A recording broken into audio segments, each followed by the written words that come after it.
Why did they all laugh when she stepped off the helicopter? The rotors were still thundering when Major Alina Kovac set her boots down on the cracked tarmac of Fob Kestrel. Dust curled around her legs, swallowing her shape, then breaking apart under the sheer weight of the mountain wind. She stood there a moment, steady despite the force that shoved against her frame. Two duffels dropped at her side. A long rifle case clutched in her hand like it wasn't gear at all but something closer to marrow. The soldiers watching from the distance didn't see reverence in that grip. They saw irrelevance. A relic. A major with crow's feet around her eyes, her stride slower, her body no longer carved by youth. 58 years old, and to them that meant the fight had already drained out. They muttered the words no one says directly in uniform. Too old, too slow, dead weight. One corporal even chuckled as he signed the clipboard that would mark her arrival.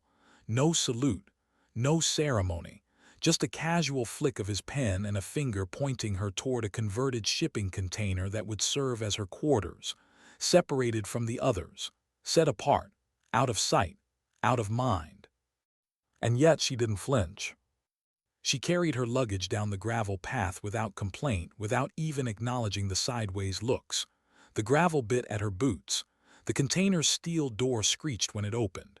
Inside, bare walls, concrete floor, a cot with a blanket folded once, harsh light buzzing overhead. No warmth, no welcome. Alina unpacked in silence. Uniforms folded razor-sharp, each edge aligned. A handful of books placed with exact spacing. And finally, the rifle case. Her fingers lingered on the latch. For the first time since she landed, her breath caught. She opened it the way a priest might open a reliquary. Not a gleaming modern rifle like the others flaunted on the range. No carbon fiber stock, no digital scope, no rifle worth more than a car. What lay in the foam was steel from another era. A Dragunov modified over decades. Barrel replaced, stock reinforced, optics updated, a weapon born of memory reshaped by patience. The younger shooters outside would call it a relic. She called it truth. She ran her hands along its body, not lovingly but deliberately. Each movement measured, each inspection like a ritual learned over decades. She checked the bolt, oiled the chamber, nodded at the screws as if greeting old companions. To her, this wasn't nostalgia. It was discipline. It was survival. The wind screamed outside, rattling the corrugated walls. Somewhere downrange, laughter carried through. The younger soldiers were comparing scores, showing off rifles with ballistic computers that spoke to tablets, scopes that mapped bullet trajectories in numbers and graphs. They trusted screens.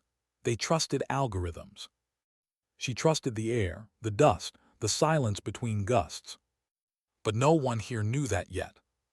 The next morning, she met Master Sergeant Lucas Thorne. He filled the doorway with a kind of arrogance that looked like muscle, sounded like confidence, but smelled like insecurity. 32 years old. His face was cut like granite, his posture sharp as a blade. He lived inside the new doctrine of warfare, technology first, instinct last. To him, she was a mistake stamped on the manifest. Major Kovac, he said, letting the title taste bitter. Last 10 years were administrative, weren't they? Not a lot of high-angle ballistics inside the Pentagon. His eyes dropped to the rifle case. His smirk followed. What is that? Did you win it in a raffle? She didn't look up. She kept cleaning the bolt, her hand steady. It's a modernized Dragunov, she said evenly. 338 conversion, reliable in extremes. Thorne's laugh was sharp, hollow. Reliable. We're running a high-tempo, high-tech operation. My teams use ballistic computers, integrated rangefinders, rifles that cost more than your pension. We don't babysit people who aren't field current. Supply in the motor pool. You'll handle that. He jabbed his thumb toward the depot like it was a sentence. Alina said nothing. She closed the rifle case, stood, walked past him without a flicker of emotion. To the others, that silence looked like resignation. To her, it was discipline. For a week, she did the work no one else wanted, counting crates of ammunition, signing manifests, logging numbers. She bent over brass casings and checked for the faintest sign of corrosion. She cracked seals and sniffed for humidity. When young Corporal Ben Carter, Thorne's protege, asked why, she only said, "A few grains of corroded powder will shift your shot at 1,000 meters." He had to lean close to hear her voice. And when he did, something unsettled him. She didn't sound like someone memorizing a manual. She sounded like someone remembering scars. From her corner of the depot, she watched the others on the range. They trusted their Kestrel solvers, their tablets, their glowing numbers. She watched the mirage rising off the valley floor. She pinched dust between her fingers and let it fall, watching how it drifted, how it twisted where it held. To her, the dust was more honest than the data.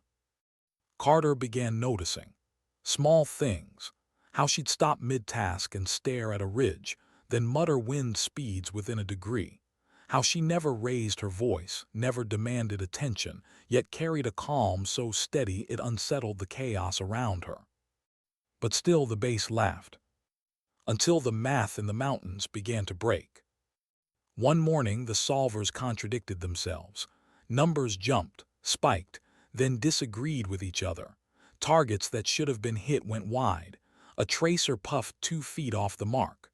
Thorne barked orders with confidence that sounded thinner than before. And Alina, standing in the loading bay with dust still on her fingertips, knew. The mountain wasn't lying. Their machines just couldn't hear it.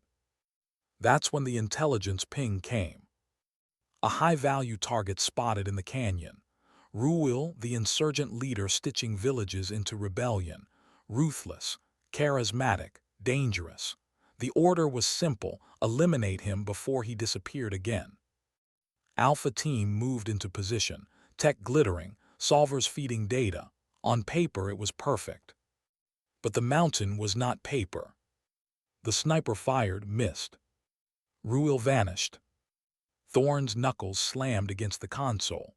The room filled with the sound of failure. And then a voice cut through, calm, even. "Alpha, this is Major Kovac." The room froze. It wasn't her rank that stopped them. It was her tone.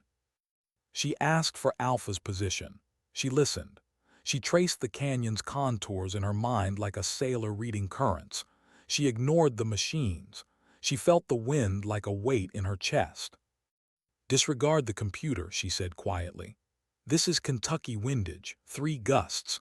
After the third, there will be a lull, 4 to 5 seconds. On that lull, hold 2.9 mil left, 0.35 mil high. Fire on my mark."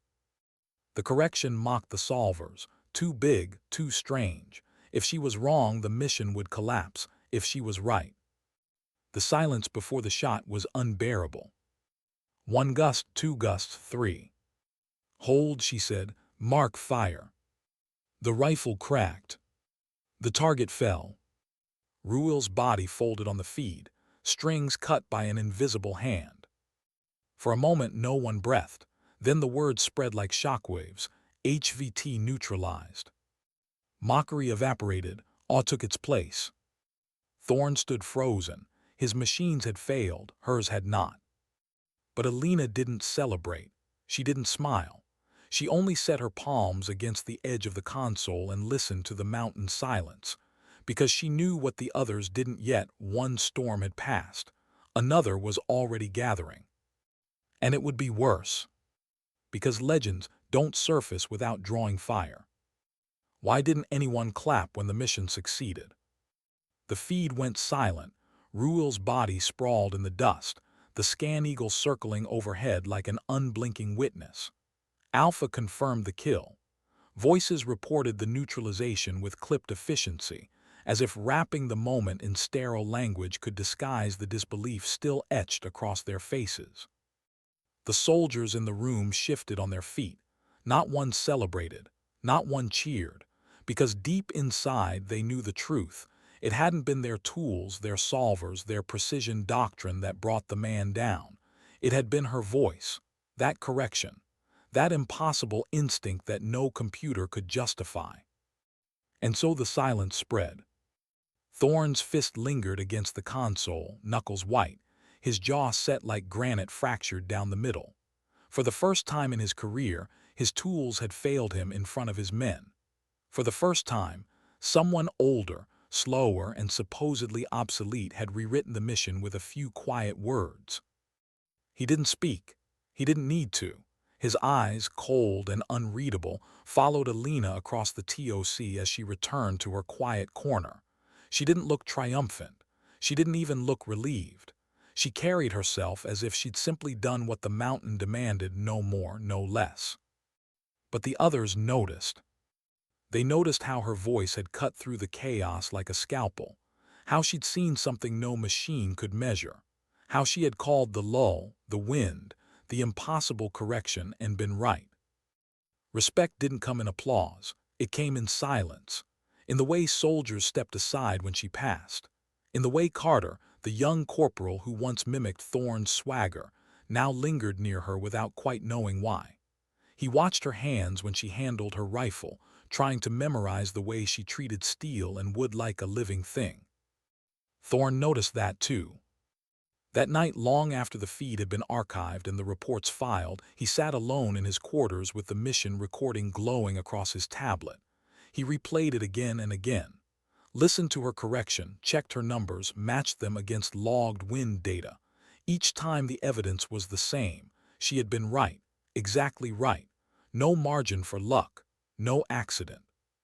His chest tightened, fury warred with something colder. Who was she? Her file told him almost nothing, pages buried under black bars, dates missing, assignments erased, commendations stripped of context. It wasn't just unusual, it was deliberate. Entire decades vanished into redacted silence. She wasn't a forgotten officer shuffled into obscurity.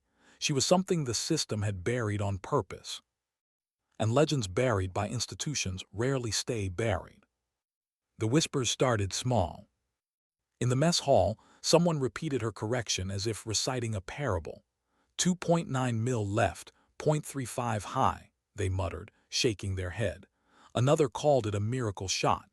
Another swore she'd read the wind like scripture. Soon her name traveled between bunks, between patrols, between men who hadn't even been in the TOC that day. The younger soldiers stopped laughing. They began watching her instead, watching how she would pause on the ridgeline at dawn, eyes closed, face tilted toward the invisible, watching how she would pluck dust from the earth and let it fall, her lips parting slightly as if she were listening to its voice, watching how she carried herself with a stillness that made even the restless grow quiet. Major Kovac, no longer a name spoken with derision, now it carried weight. Thorne felt it most. His identity had been carved from precision doctrine, from the authority of machines, from the idea that youth and technology were the future. But in one mission, that foundation had cracked, and standing in the fissure was a woman whose calm had redefined the battlefield. So he dug deeper, hacked through restricted files, pulled favors he shouldn't have pulled, and what he found unsettled him more than failure. The name Spectre, buried inside fragments of declassified documents, a code name whispered like a ghost story across units that had never even served together. A sniper too skilled to be real, too precise to be flesh and blood. A myth used to scare rookies into discipline. And the more Thorne read, the more the cold truth settled in his ribs. The myth wasn't a myth at all. She had been real. She had been here before, erased from the record but alive in the shadows. Now she stood in front of him every day, disguised as a forgotten major. But legends draw fire, and fire was coming. 2 days after Rooil's death, Alpha was repositioning along a shale slope when the first shot cracked the air. The radio man screamed, his legs shattered. The rest of the team dove into the rock fragments, pinned instantly by a rifle they couldn't see. The air filled with the scream of bullets, each one impossibly precise. 1,000 meters of open stone gave them nothing but pain for cover. Sniper, no visual. Alpha's call was ragged, panic rising beneath the static. The TOC erupted, drones launched, thermal sweeps scrambled, Acoustic triangulation fired data in every direction, and still nothing. Every attempt to pinpoint the shooter collapsed into confusion. Colonel Hale's voice was tight, controlled, but his jaw was steel. "We can't send QRF until that sniper is suppressed. Find him." But the machines failed, again and again. Each sweep came back empty. And then the name dropped like a hammer through the net. Jin, the insurgent's ghost. 30 coalition kills to his name, each one executed with patience and cruelty. He hadn't been sent to hold ground. He had been sent for revenge, for Rooil. Alpha was pinned under his fire. Every minute brought them nothing but fear. Thorn threw everything he had at the ridge. Thermals, signal scans, acoustic analysis. All of it came back clean. Each attempt pushed closer to desperation. Shots cracked closer. Voices in Alpha strained thinner. Time stretched into a death sentence. And still nothing. For the first time in his career, Thorn felt the walls close in. His tools had betrayed him. His doctrine had betrayed him. His certainty had betrayed him. He swallowed hard. Pride turned to ash on his tongue. He knew there was only one option left. Every step toward her felt heavier than the last. Alina stood at the topographical table, hands loose, eyes distant. She wasn't even in the room, not really. She was already out there, listening to the canyon's silence, measuring the rhythm of gunfire, reading the invisible. Thorn stopped in front of her, his voice stripped bare, no arrogance left, only desperation. "We can't find him," he said. "Alpha's pinned. They've got maybe 30 minutes of daylight, after that nothing. They won't survive the night, can you?" His throat caught, the words burned like surrender. "Can you help us?" The silence that followed was suffocating. The man who mocked her, who dismissed her, who exiled her to supply, now pleading in front of everyone. She didn't answer immediately. Her head tilted, as if listening to something no one else could hear. The frantic cadence of Alpha's calls, the faint echo of a rifle crack bouncing between canyon walls, the subtle breath of wind rolling across maps that others only saw as lines. Her eyes opened, calm, certain. "He's not invisible," she murmured. "You're just looking the wrong way." The room leaned in. Her finger tapped the map, pressing down on a jagged ridge facing into the dying light. "There, he's built a hole, spider nest. He's anchored into shadow, using the sun as his cover." Thorn stared at the coordinates, his throat dry. "Thermal's clean, it's just shadow." Her gaze cut through him. "Patience leaves patterns. His suppressor's too heavy, he can't move far. The first crack runs down the canyon, but the echo climbs. And there," she pointed at the drone feed, "a faint puff of dust bloomed almost invisibly, erased by wind in seconds. Concussion, he's fortified, spider hole, 10 degrees on Alpha." The silence that followed wasn't disbelief. It wasn't awe.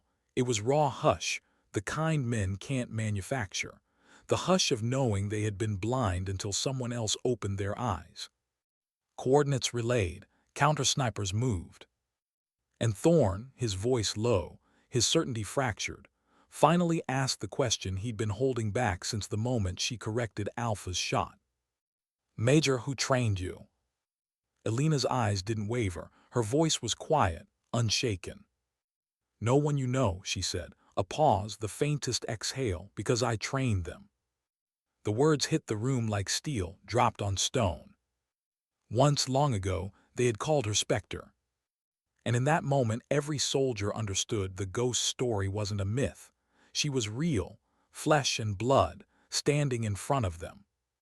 What did it feel like when silence itself became a weapon? The TOC held its breath, eyes fixed on the feed as the counter-snipers crept toward the ridge she'd marked. The canyon lay quiet, deceptively so, a quiet thick enough to choke. Everyone knew it wasn't real silence. It was Jin's silence, the kind that kills. Alina stood unmoving, her hand still pressed against the map, her mind locked into the rhythm of the mountain. She could feel him out there, not his body, not his face, but the patience, the stillness. the invisible thread drawn tight between predator and prey. Jin fired again. The crack echoed through the canyon, low and cruel, followed by the tearing scream of its wake. A bullet snapped inches from Alpha's cover, ripping stone into shrapnel. One voice over comms cried out, half terror, half pain. To most in the TOC it was horror. To Alina it was something else. Every sniper leaves a fingerprint, not in the weapon, not in the casing, but in the rhythm. She closed her eyes, listened. The echo climbed late. The recoil dust bloomed faintly after, suppressor heavy, concussion muffled. And underneath it all the pause, not hesitation, calculation. A pause long enough to know he was counting their breaths, waiting for one drawn too deep. Her lips barely moved. He settled in, spider hole, he's watching the sunset. He thinks the light makes him a ghost. Carter, standing a step behind her, swallowed. His gaze flicked between the grainy drone feed and her still profile. She didn't look like a woman guessing. She looked like someone remembering. Another shot cracked. Another puff of rock near Alpha's position. Another voice yelped in fear. Colonel Hale's jaw clenched. Counter-snipers report. The reply came ragged. Negative visual, nothing, shadow only. Thorne's throat worked. Sweat collected at his collar. He wanted to bark another order to summon authority back into the room, but the words froze. He knew who they were looking at now. He knew whose voice mattered. Alina's fingers curled against the edge of the table. She could feel the ridge like a second heartbeat. Her chest rose, fell, slow, calm. Her voice came low, steady. Drone 3, pull high orbit. Zoom, don't search for him, search for the silence. The feed shifted, climbing into a wide angle. At first it showed nothing. Rock, shadow, heat ripples in the last orange light. Then a faint mark, almost invisible. A breath of dust caught in a gully, shifting wrong against the wind. There, Alina whispered, between the boulders, spider hole, he's built himself a nest. The room went utterly still. Thorne leaned forward, voice tight. That's just shadow. Her eyes didn't move. Patience leaves patterns, look again. Another puff of dust, smaller, almost imperceptible, a cough from the earth itself. Carter saw it, and in that moment he understood. The machines had never been blind. They had simply never been taught to listen. Coordinates relayed. Counter-snipers moved. Jin fired again. The round screamed past Alpha's pinned bodies, and this time the reply was instant. Hunter 2's rifle cracked. Silence followed, a different kind of silence, not Jin's, not predatory, just the emptiness of something erased. Target neutralized, the voice came across comms. Spider hole exactly where she said. No cheer, no applause, just a shift deep and invisible, a recalibration of belief. The men in the TOC straightened unconsciously as Alina lowered her hand from the map. She walked toward the exit with the same calm steps she'd carried off the helicopter days before. But the difference now was in the way the others watched her. Not mockery, not dismissal, reverence. Thorne intercepted her at the door. He didn't sneer. He didn't argue. He lifted his hand, spine rigid, and saluted. Not to her rank, not to the major the system had tried to bury, to the master, to Spectre. But reverence is a dangerous weight. Because when a ghost steps back into the light, enemies remember. That night Alina stood on her private ledge overlooking the valley, no rifle in her hands, just a spent casing from Hunter 2's shot rolling slowly in her palm. She didn't treat it like a trophy, not victory, not pride, only acknowledgement, balance restored for now. Behind her, footsteps approached. Carter. He carried 2 steaming mugs. Black, he said softly. I figured. Her smile was almost invisible, but it was there. She took the mug, their fingers brushing, his calloused by youth, hers by decades. They stood side by side, staring out at the valley as dawn's light spilled across the ridges. He wanted to ask everything, about Spectre, about the impossible shots, about the man named Vasily who had once taught her that wind and shadow never lied. The questions burned his tongue, but he didn't ask. Somehow, he knew the silence was the answer. And in that silence, something passed between them. Not words, a torch. For the first time since her arrival, she wasn't a relic in his eyes. She was the measure. The base changed in small ways after that. The laughter stopped. The mocking whispers evaporated. Soldiers carried themselves differently when she passed. They began to notice what they'd never looked for before. The way she studied ridge lines as if memorizing them. The way she could call the temperature within a degree from nothing more than the taste of air. The way her stillness carried weight, as if the mountain itself had taught her patience. Carter followed her more closely. Not in command, not in orders, but in curiosity. He began copying her small habits, lifting dust at dawn, watching how it drifted, ignoring the blinking numbers of his solver to simply feel the valley's breath. At first he failed. The dust slipped wrong. The wind tricked him. But each time Alina offered no correction, no lesson, just silence. And that silence taught him more than any lecture. But legends do not fade quietly. They echo, and echoes carry.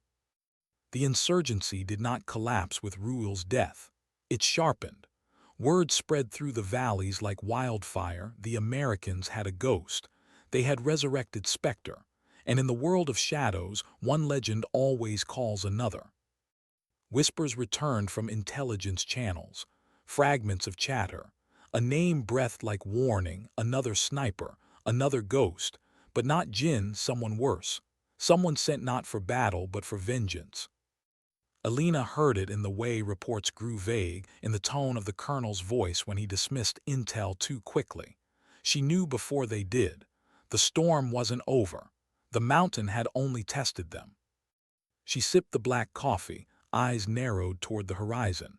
Carter followed her gaze, trying to see what she saw. He saw only dawn breaking over stone. She saw something else, a shadow moving beneath the horizon of war. Her voice was almost a whisper. The mountain doesn't rest, neither do ghosts. Carter glanced at her, unsettled, as if the weight of the words pressed deeper than he could understand. And in the silence that followed, the base went on as usual. Drills, briefings, laughter returning in cautious bursts. But for those who had seen what she had done, the air carried something heavier. A knowledge that the past wasn't buried, it was walking among them. And enemies were already listening. Why did the valley feel different after Jinn's silence ended? The base tried to return to rhythm. Drills resumed. Patrols moved out. The clang of mess hall trays and the rumble of engines filled the air again. But beneath it all, something had shifted, like the faint vibration of a fault line no one could see but everyone could feel. They had seen her. Spectre. No one said it out loud in the open. Officially, she was still Major Alina Kovac, liaison, logistics. But around campfires and over whispered conversations in the barracks, the story grew. The correction at Serpent's Tooth, the duel with Jinn, the impossible silence that had unmasked a ghost. Soldiers who once brushed past her now made space. Privates who once snickered straightened when she passed. Respect had come quietly, but with it came something else, expectation. And expectation was heavier than contempt. Carter noticed first. Every time she stepped into the depot, eyes tracked her, not mocking, not doubtful, waiting, as if she carried answers no one else could summon. He watched her shoulders stiffen at the weight of it. She never acknowledged the glances, never raised her voice, never offered herself as the legend they wanted her to be. She moved through them like she always had, silent, steady, almost invisible. But Carter could see it in her eyes when she thought no one was watching.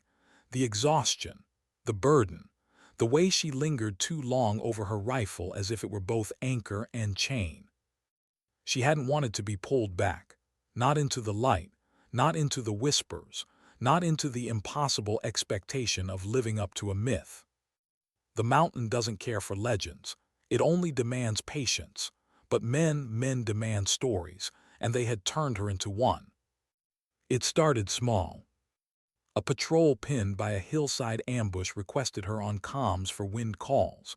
A young sniper on Bravo team sought her advice before a range exercise, hands trembling as he offered his rifle for her inspection. She said little, gave only what was necessary, but each time the myth grew. She saved us. She corrected the shot. She called the wind when no one else could. Carter tried to shield her in his own clumsy way. He intercepted questions, diverted attention, insisted she needed rest.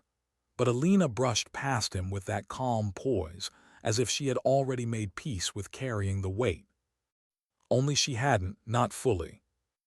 At night in her container, she sat alone with the Dragunov laid out in parts, her fingers tracing metal with the gentleness of memory. She spoke to it softly, as if it were the only thing in the world that still knew her truth. Not the myth, not the whispers, just the woman beneath.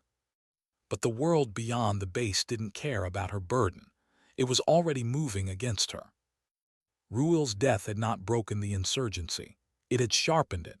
He had been charismatic, yes, but he had also been symbolic. His death at the hands of a ghost resurrected an older hunger. Rumors spread through the villages, twisting the truth. The Americans had called back a phantom, a hunter from another war, a sniper too old to die. Fear traveled faster than fire, and fear always births vengeance. 2 weeks later, the mountain answered.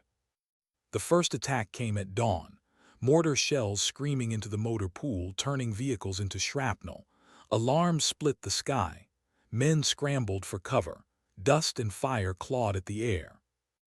Alina was already awake, already moving before the sirens.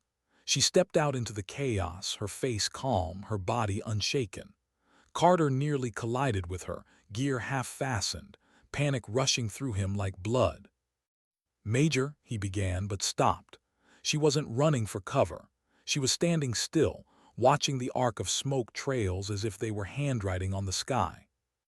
Her lips moved, counting, measuring. When the next shell came, she spoke softly, 2 degrees east, high ridge, they're bracketing. Carter blinked, confused. "How do you?" She didn't answer. She pointed.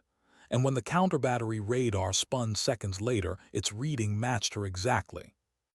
The mortars silenced under return fire. Smoke drifted over the base. Men staggered to their feet, brushing off dust, staring at her not with mockery now, but with something harder to carry: faith. And faith spread faster than rumor. By noon, they were saying she had felt the mortars before the radar confirmed them. By evening, they said she had read the sky like scripture. By morning, they said she had saved the base. The legend grew. And so did the insurgency's fury. Colonel Hale called a briefing 2 nights later. The insurgents weren't retreating. They were gathering. Arms shipments, foreign support, chatter about a new offensive, all converging on Kestrel's sector. Rooil's death hadn't ended them. It had forced them into something leaner, sharper. The colonel's voice was steady, but his eyes lingered on Alina longer than before. He didn't ask her to speak. He didn't need to. The unspoken truth filled the room. She had become their measure of certainty. Thorne avoided her gaze. His pride still raw, his authority frayed. But even he couldn't dismiss what she had done. His voice was clipped, almost brittle, as he briefed his teams. But Carter saw the way his hands trembled against the tablet. That night, Carter found her again on the ledge. The valley was dark, clouds rolling low, the smell of rain sharp in the air. She stood with her rifle slung across her back, her hands resting on the railing, her eyes locked on the horizon as if she could already see the storm assembling.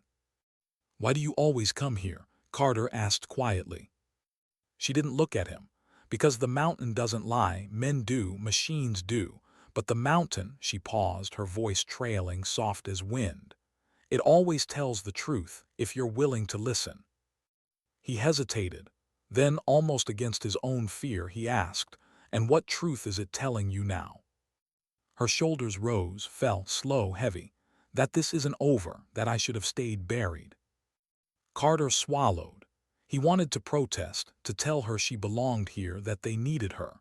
But the words caught in his throat. because he saw it in her eyes, the truth she carried, the weight of years erased, the cost of being dragged back into a fight she had already given away. Silence stretched between them. Finally she turned, her gaze cutting into him with the precision of a scope. "You're watching me, Carter. Why?" He felt heat rise in his face. "Because," he faltered, the truth tumbled out before he could shape it. "Because I want to understand how you see what no one else does, how you listen, how you," his voice broke, almost ashamed, "how you don't need the machines." Her eyes softened just slightly. "Machines are tools, they're not truth. Truth is in patience, in silence, in knowing the world isn't trying to trick you, it's just trying to see if you'll listen long enough." He nodded, though he barely understood, but a seed had been planted. She looked back at the valley. The clouds broke for a moment, a thin shaft of moonlight striking the ridge where Jin had died. She exhaled slowly. "Patience leaves patterns," she murmured. Carter repeated it under his breath, committing it to memory like scripture. And below them, unseen, the insurgency sharpened its knives. How many times can a person be pulled back into a war they already walked away from? The base found out 3 nights later. It started with the valley's silence breaking apart, not in thunder or mortars this time, but in light. RPG trails streaked the dark sky. Explosions cracked against the outer perimeter. Machine gun fire answered from the towers. Then the screaming flood of voices over comms, contact, multiple squads, coordinated assault. The insurgents had come not to probe, not to harass, to break. Alpha, Bravo, Charlie, all scrambled to positions. Sirens clawed at the air. The ground trembled with impacts. The TOC glowed red from maps lighting up with contacts. Colonel Hale's voice held steady as he fired orders, but beneath the calm was iron urgency. And Alina, she didn't run. While others rushed, she stood still, her eyes half closed, as if listening to something outside the panic. Carter found her in the depot doorway, his vest half buckled, rifle clutched with white knuckles. "Major, we need you in the TOC." But she shook her head. "The TOC already has numbers, it doesn't need me." Her gaze lifted toward the ridges. "They'll come from there, they'll use the wind, they always do." Carter followed her eyes, but he saw only shadows, only stone, only the glow of tracer fire carving the night. She stepped forward. "Come with me." Her stride was steady, unhurried, as the base shook around them. Carter hesitated only a second before following. They moved along the outer perimeter, past soldiers crouched behind barriers, firing into the dark. Mortar shells thumped from the hills. Dust rained down from roofs. Men shouted coordinates, panicked and strained. Through it all, Alina walked as if the noise didn't exist. Finally, she stopped at a narrow rise overlooking the north approach. The valley spread below, jagged ridges cut into shadow and moonlight. Fire danced along the horizon. She dropped to one knee, unslung the Dragunov, and unfolded its bipod against the earth. Carter crouched beside her, breathing hard. "What are we doing here? We're not even assigned." Her voice cut softly through the chaos. "We're listening." She lifted a pinch of dust, released it. Carter followed, watching it drift, twist, vanish into the dark. He frowned. "It's night. That doesn't tell you anything." Her cheek rested against the stalk. Her eyes settled behind glass. "The mountain doesn't sleep at night. Neither does the wind. You just haven't learned its voice yet." She adjusted her scope. Her breathing slowed. Below, figures darted between rocks, rifles spitting light. A squad of insurgents pushed toward the wire, firing in controlled bursts. Machine gunners on the towers answered, but the range and angles betrayed them. Too far, too scattered. Alina exhaled. "They're not charging, they're probing. They're looking for our weakness." Carter raised his rifle, sighted on a figure in the distance. His hands shook. He couldn't settle the reticle, couldn't find stillness. Her hand touched his forearm, steadying it. "Not yet, wait." His heart hammered. Wait for what? Her lips curved almost imperceptibly, for silence. He swallowed, forcing himself to hold, to breathe, to watch. Seconds stretched. The insurgents moved, fired, shadows blurred in the scope, and then a pause, just a flicker, a lull in their pattern. Now, she whispered. Her rifle cracked. Through his scope, Carter watched one figure drop, clean and final. Her voice stayed even. Shift left, 3 mils, 200 meters. He obeyed without question, fired, missed wide. She didn't scold, she didn't flinch, just murmured, patience, again. And in that moment, he understood. She wasn't here to fight their war. She was here to teach him how to listen. The assault raged for hours. RPGs slammed into the wire. Mortars clawed at the motor pool. Tracer fire turned the night into jagged red scars. Alpha and Bravo rotated on the lines, exhaustion carving their faces raw. But in the shadows of the North Ridge, Alina and Carter moved with a rhythm separate from the chaos. Patient, silent, listening. By dawn, the insurgents fell back, leaving behind smoke and silence. The base still stood, bodies counted, wounds tended. Soldiers staggered back from the wire, eyes hollow with fatigue. In the TOC, Colonel Hale read the reports with a grim nod. Thorne filed data with clipped words, refusing to meet Alina's eyes. But Carter knew, he had seen. At the ridge, he had felt the weight of her calm, the patience that steadied him when panic threatened to swallow his hands. He had missed, again and again, but she hadn't judged. She had let silence teach him, and though he hadn't said it, a seed had taken root in him. She was more than a sniper, more than a ghost. She was a teacher. That night, Carter sat outside her container, rifle laid across his knees, waiting. When she emerged, her face lit only by the thin glow of the moon, he blurted the words before he lost his nerve. Teach me. She studied him for a long, unbearable silence. His chest pounded. He half expected her to dismiss him, to walk past as she always did. Instead, she asked softly, why? He opened his mouth, closed it again. Finally, the truth spilled raw. Because I don't want to rely on numbers anymore. I don't want to be blind without a screen telling me where to aim. I want to see it the way you do. Her gaze lingered on him long enough for his confidence to fray. Then she stepped past him, down the path toward the ridgeline. Bring your rifle. He scrambled to his feet, following. They walked in silence to her ledge. The valley stretched below, dark and vast. She stopped, knelt, motioned for him to do the same. First lesson, she said quietly. Stop thinking about where you want the bullet to go. Start listening to where the mountain wants it to go. The wind isn't your enemy, it's your teacher, and it never lies. Carter nodded, swallowing hard. She lifted a handful of dust, let it fall. Do it.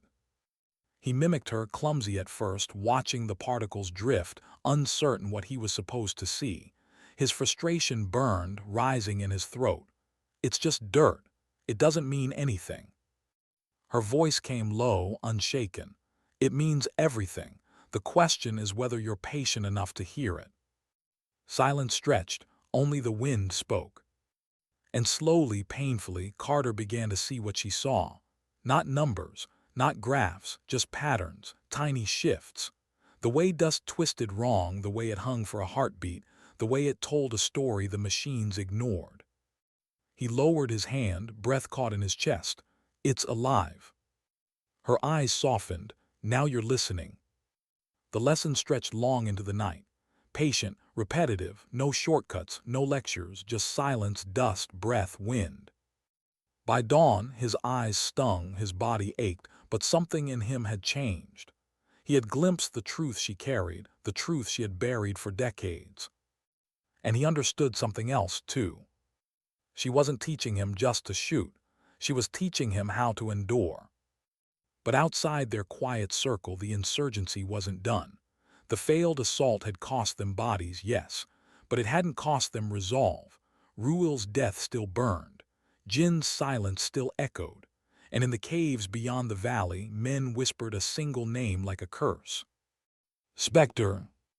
They didn't just want the Americans gone anymore. They wanted her.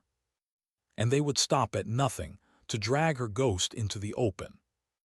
What happens when the enemy stops fighting the army and starts fighting the legend? The answer arrived with fire. 2 weeks after the night assault, the insurgents came again. Not with mortars or probing squads this time, with precision, with purpose. The first strike hit the supply convoy rolling down the valley road. An IED buried deep, triggered with surgical timing. Trucks erupted into fireballs. Radios screamed. Men clawed out of wreckage with skin burned raw. Before medevac could launch, snipers cracked from the ridges, cutting at rescuers, pinning survivors in the open. The convoy wasn't the target, it was the bait. The second strike came minutes later, mortar fire on the perimeter towers, drones swatted from the sky before they could feed angles. The insurgents had studied the base, learned its rhythms, mapped its response. And layered over every move was something darker, more deliberate. Every attack pressed toward one thing, her.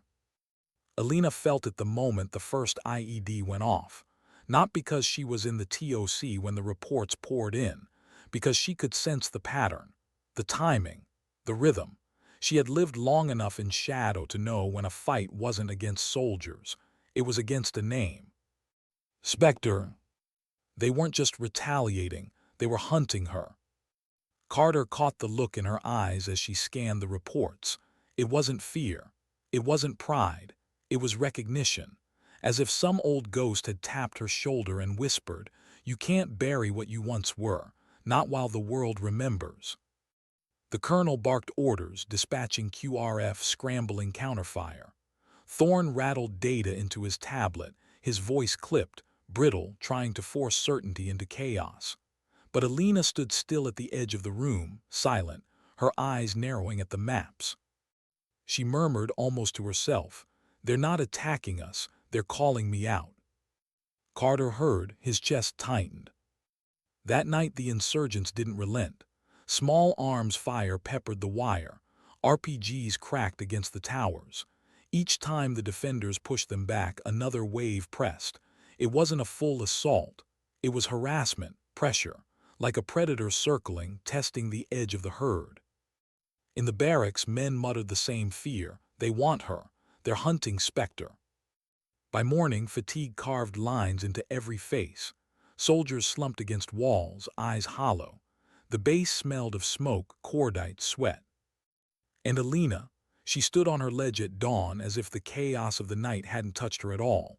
Dust in her palm, wind across her cheek, silence on her lips. Carter approached, rifle slung, exhaustion hanging off him like armor too heavy to bear. He wanted to ask why she didn't flinch, why she didn't rage against being dragged back into legend, but the words wouldn't come. Instead, he stood beside her, waiting. Finally she spoke, her voice low, almost a whisper. "They'll send someone, not a squad, not a wave, someone patient, someone meant for me." Carter turned, startled. Another sniper. Her eyes never left the horizon. "They'll find one, they always do. Ghosts call ghosts." The words chilled him deeper than the wind. Days passed like that. Harassment fire by night, silence by day.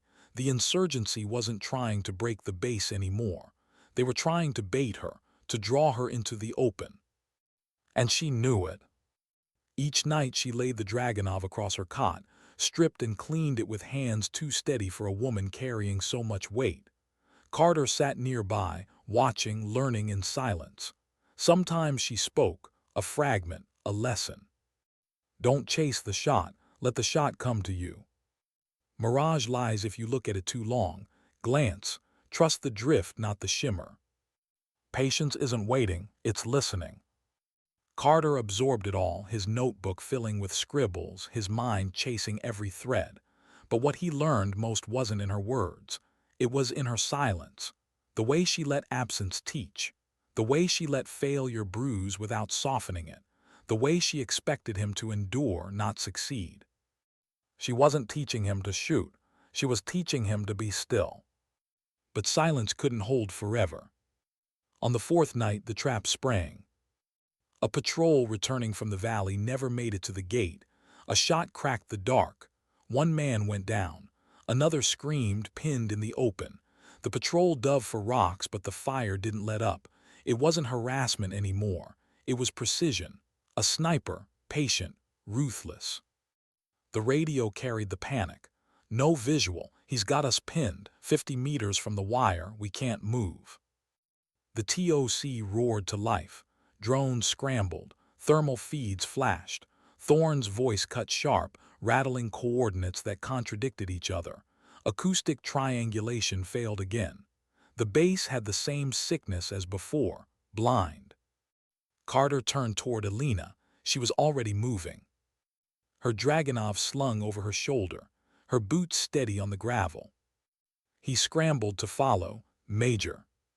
Her eyes cut through him, calm, absolute, stay. But he didn't. They slipped out of the wire under the cover of chaos, two shadows against the mountain's edge. Gunfire cracked in the distance, tracer fire licking the dark.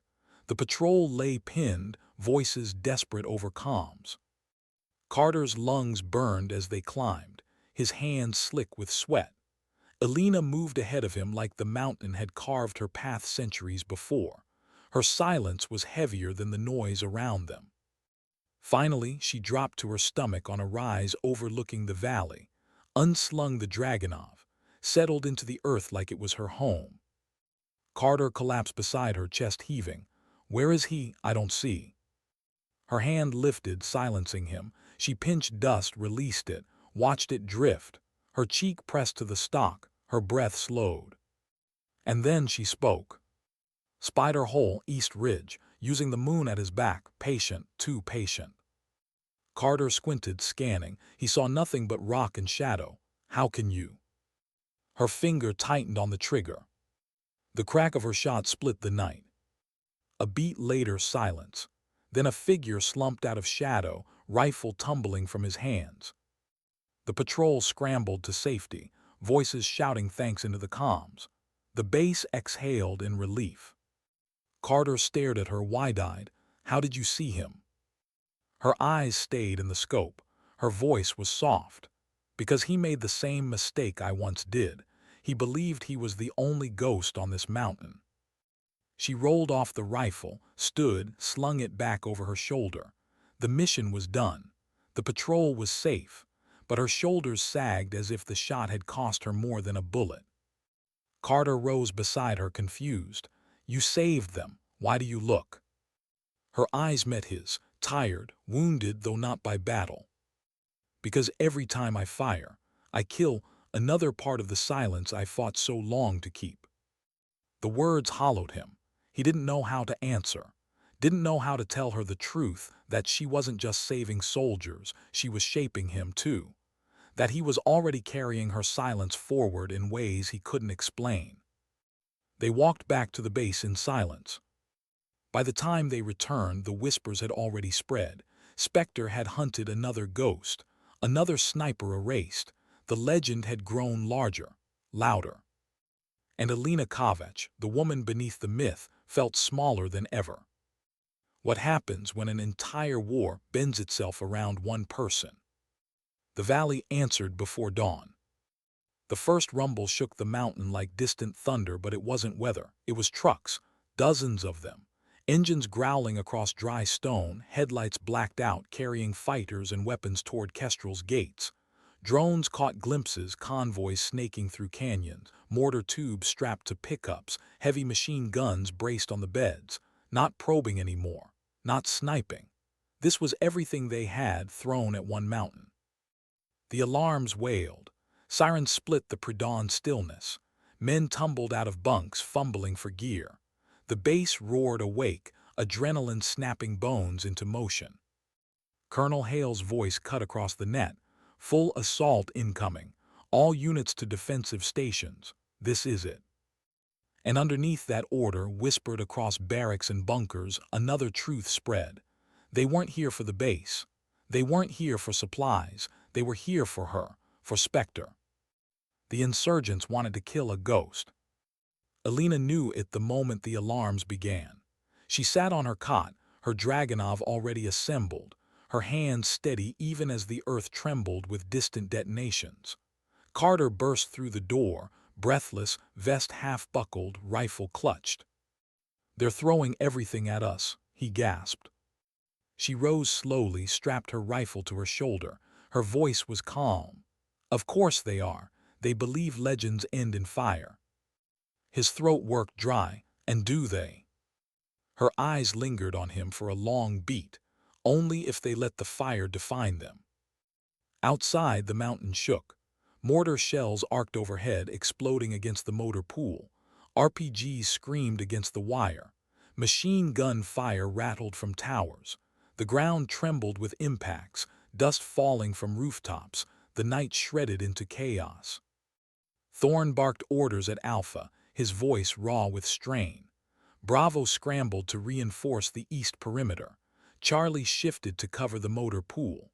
The TOC glowed with red icons multiplying across maps faster than anyone could erase them. Elena didn't wait for orders. She moved to the ridgeline. Carter followed. Soldiers pressed back against barriers, firing blind into the dark. RPG trails lit the valley. The insurgents poured forward, more bodies than the base had seen in years, silhouettes swarming like shadows given teeth. Elena dropped to her stomach, rifle steady. She didn't shout, didn't curse, didn't match chaos with chaos. She only breathed calm, measured. Her cheek pressed to the stock, her scope drinking the storm. Carter lay beside her, trying to mimic her stillness, but his pulse hammered so hard he could feel it in his teeth. He wanted to speak, wanted to ask how she stayed so calm, but her silence was its own command. Listen. And so he did. Through his scope, the world blurred into tracer fire and movement. Fighters darting between rocks, mortars flaring in the distance, the sky alive with chaos. But then, as he forced his breathing to slow, he saw what she must have seen all along, the patterns beneath the noise. The dust plumes curling wrong against the wind, the silhouettes moving too predictably, the pauses between volleys that marked reloads. It wasn't random, it was rhythm, and she was already playing it. Her rifle cracked. One insurgent dropped mid-sprint. Another crack. A mortar crew folded before they could adjust their tube. Each shot cut through the chaos like punctuation, precise, final. Carter tried to follow. His hands trembled. His first shot missed wide, tracer flaring against stone. His breath caught, panic clawing at him. But Elena's voice came low, steady. "Again, don't chase, breathe." He listened, fired again. Closer this time, not perfect, but closer. The battle raged. RPGs slammed against the wire. The east tower groaned, smoke belching from its shattered side. Men screamed. Radios cracked with desperation. And still she worked, silent, steady, patient, a ghost kneeling in the dirt, carving silence into chaos. Colonel Hale's voice ripped across the net. "We need the North Ridge cleared. Mortar teams are chewing us alive." Thorne's reply came strained. "Negative, no line of sight. Drones are blind in the smoke." Elena's finger lifted from her trigger. Her eyes narrowed against the horizon. "Carter." He turned, breath ragged. "Watch the wind. Tell me where it's lying." He hesitated, panic flashing. I don't know." Her gaze cut into him, sharp, unyielding. "You do trust what you see." His throat closed. He pinched dust, released it, watched it drift, hang, twist. For a heartbeat, he almost believed it meant nothing. But then the shift, the wrong curl, the way it caught light against the smoke. "There," he whispered, "it's pulling east, hard." Her eyes softened just slightly. "Good, hold your breath, 2 mils right, half high, on my mark." They sighted together, mortar crew loading, smoke curling wrong, breath holding. "Mark." 2 rifles cracked as one. The crew folded, the tube shattered. For the first time, Carter didn't feel like he had fired a bullet. He felt like he had listened. The fight dragged on for hours. Waves broke against the wire. Smoke turned the valley into a furnace. Soldiers bled, shouted, fought with teeth bared. But through it all, Elena and Carter worked like twin shadows, one master, one student, both listening to the same silence. By dawn, the insurgents broke. Their bodies littered the valley, their trucks smoldering husks. The survivors melted back into the mountains, leaving only silence in their wake. The base still stood, barely, towers blackened, walls scarred, men hollow-eyed from exhaustion. And yet they looked at her differently now. Not with awe, not even with fear, with something deeper, reverence. Because in the heart of the storm, when machines failed, when numbers lied, when chaos swallowed the night, she had been the stillness that steadied them. Thorne stood apart, his face gray, his pride ground to ash. He didn't speak. He didn't need to. His silence was its own confession. Carter, his body shaking with exhaustion, lowered his rifle, turned toward her. His voice cracked. "We only survived because of you." Her eyes lingered on him, not soft, not triumphant, heavy. "No, because of us, because you listened." He swallowed, throat raw, unable to answer. She stood, slung the Dragunov across her back, walked past the wreckage, past the soldiers watching her like they'd seen something more than human. But inside she felt none of it. Each shot had cost her. Each silence broken had pulled her further from the woman she had once fought to be, and closer to the myth the world demanded. Spectre. And she knew what came next. When legends grow too large, they don't end in victory. They end in sacrifice. What remains after the storm ends? For Fob Kestrel it was silence. The valley lay strewn with wreckage. Burned trucks, shattered mortars, blood soaked into dust. Smoke still curled from towers struck by RPGs. The ground was scarred where shells had cratered the earth. And yet the base still stood.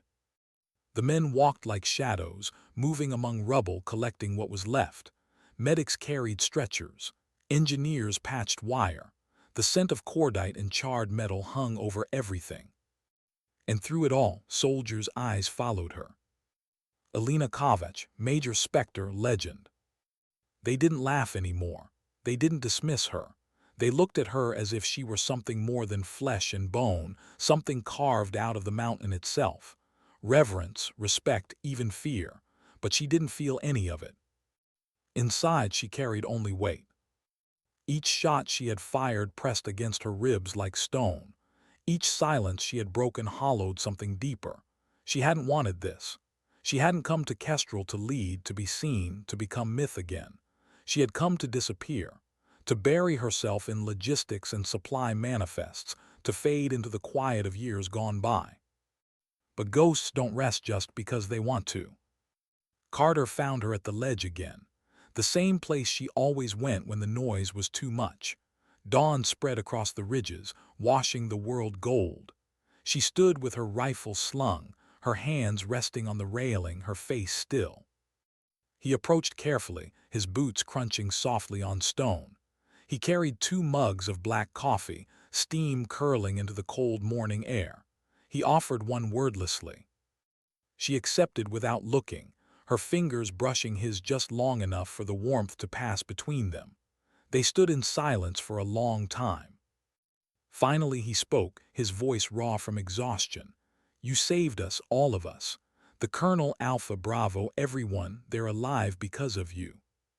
Her eyes stayed on the horizon. "They're alive because they fought, because they endured." He shook his head.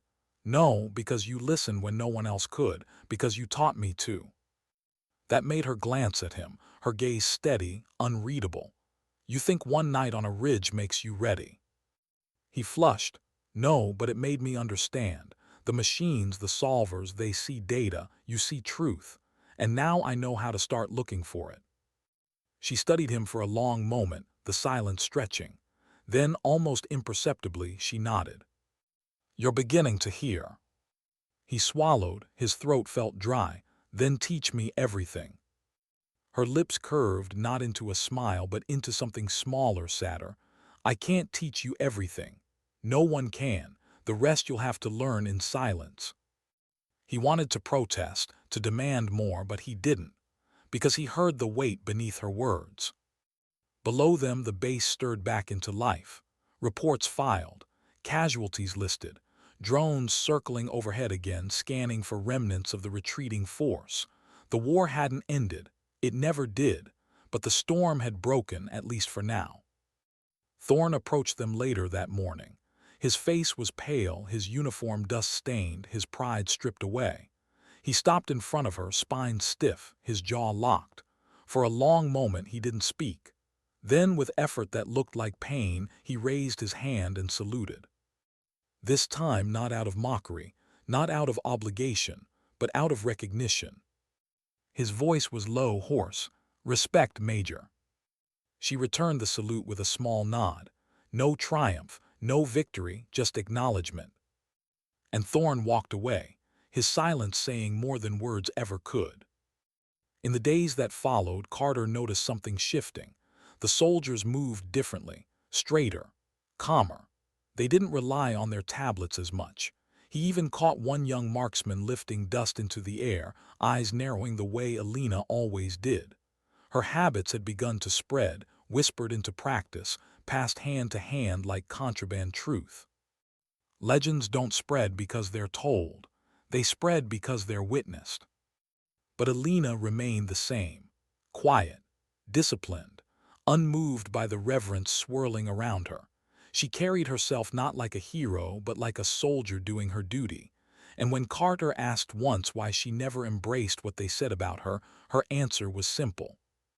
Because legends don't belong to the ones who live them. They belong to the ones who need them. Her voice held no pride, only sorrow. The colonel submitted his reports. In the official records, her role remained reduced to ink and shadows, liaison, logistics, support.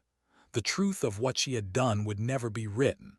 It would be carried only in the bones of those who had seen her work, in the silence of those who had fought beside her. And maybe that was how she wanted it. Carter knew better now than to ask. He didn't need to, because the silence between them carried its own lessons. Weeks later, on another ridge, Carter found himself alone, a patrol pinned, a wind shifting, his Kestrel unit blinking numbers into his hand. He ignored it, lifted dust, let it fall, watched it drift. And for the first time he listened, truly listened. The shot he fired struck true. He lowered the rifle slowly, his chest rising with something deeper than pride. Not triumph, not ego, just a quiet recognition. He had heard what she'd been trying to teach him. Back at the base, Alina watched him return from the patrol, eyes steady, unreadable. She said nothing. She didn't need to, he knew. Because legends don't survive by shouting. They survive by leaving standards for others to carry. And that was her gift, not the shots, not the impossible corrections, not the silence that froze rooms. Her gift was the torch. She had passed it without ceremony, without words, without recognition, just silence. At dawn, she stood once more on her ledge, the valley bathed in gold, the ridges etched sharp against the sky. She closed her eyes, listened. The wind pressed against her cheek, dust lifted at her feet, silence wrapped around her like an old companion. She exhaled slowly. Sometimes dignity doesn't speak, it simply acts. And in that silence, Alina Kovacs' specter endured.